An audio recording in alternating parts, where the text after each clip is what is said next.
What's up, everybody, and welcome back to How to Play Here on the channel. Today I want to talk about Team 3-star's own Cody Jacobits' good symboled recovery girl that he took to an 8th place finish at the Kansas City RLE. The goal of this video is I want to do a quick little snapshot overview of what the deck looks like and look at some of the pieces that are in it, and then I want to really break down the strategies and tactics involved in the deck, and then come back to the deck list as a recap to finish this off. So let's look at the deck, right? So first off, we got Recovery Girl, 5-hand size, 30 health character, gains health, builds foundations, makes things throws.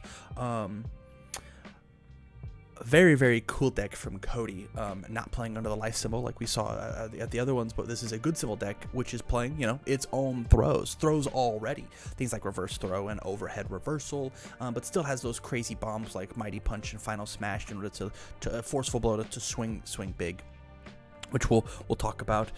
Some really cool pieces that we get to look at is like, look at all the neat pieces we get to just randomly build in with our response. Things like planning ahead, and so manly is a big draw for the good symbol. But let's see, enough about the techniques. Let's see how it works. So Recovery Girl as a deck is this slow and steady, grindy deck. If she's in charge of the game, we're gonna slow this deck down to a crawl and see just how much I can control the game. If Recovery Girl is playing the game correctly, she's got 2 to 3 times the health total she has. She starts the game with 30. She might take 30 damage and end the game with 30. And so like it is if she gets built up, it is a wall to crack for sure. And then the way that she gets to win the game is, you know, every attack is allowed to hit. If she wants it to hit, she can turn any move into the game into a throw. And so sometimes you've kind of got this idea, this damned if you do, damned if you don't mentality of, oh, I could block that, but if I do block that, I'm still taking half. Well, that's not worth it then. And so she can abuse that, as well as she gets to reuse powerful foundations. There's a ton of foundations in the game that say destroy or flip as a cost that are supposed to be once per game, but if she can get that card into her discard pile, takes a hit, whether it be 7 damage or, you know, preferably 1 damage, she builds that card back in ready and ready to use. And so like her defense is all based on her stage and her character. Feels really, really strong. So let's talk about the bombs, right? First off, we've got things like Forceful Blow and Mighty Punch. Forceful Blow being a powerful 4 move that she can turn into a throw. If we have any amount of momentum that we've gained from our other throw attacks, if I've got 4 momentum, this becomes a 4 mid for 21. I make it a throw with Recovery Girl. If you're at 11, you're dead. Feels really, really strong, as well as if it's blocked, you get to add foundations back up to your hand, just utilizing that extra recursion that we have.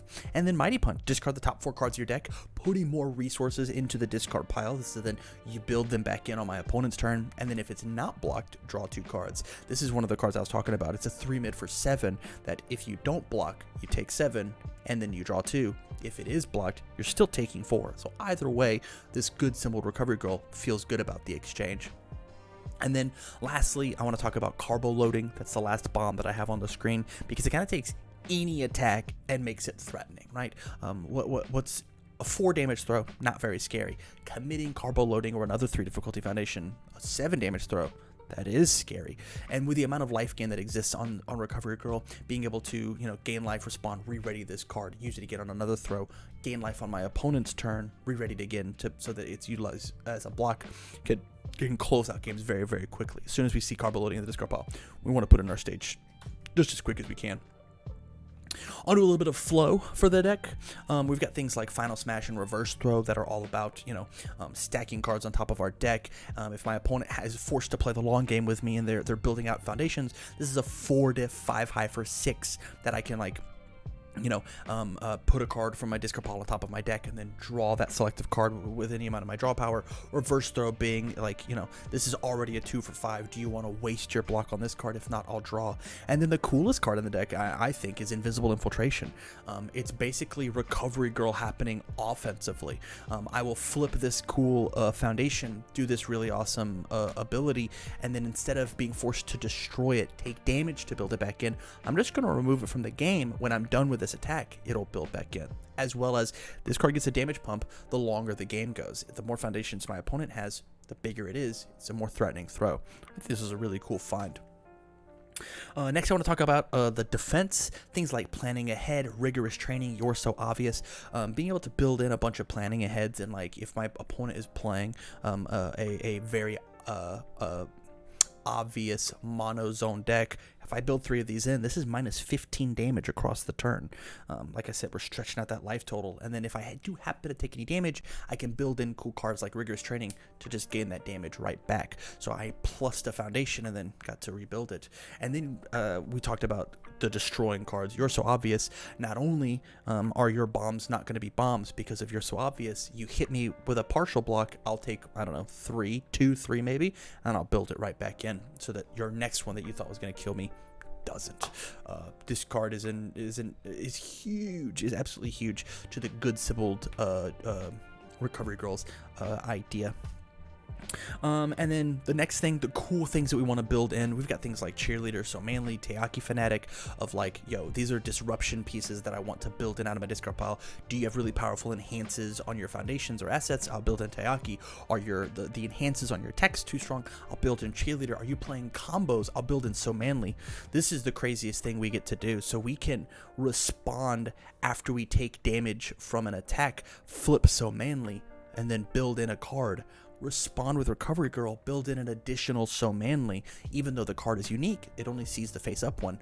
Respond with one more So Manly, flip it, and then stuff another one. Hey, I've put 2 cards in your card pool. I've built a foundation. It's still your turn. Oh, you're done? It'll be my turn again.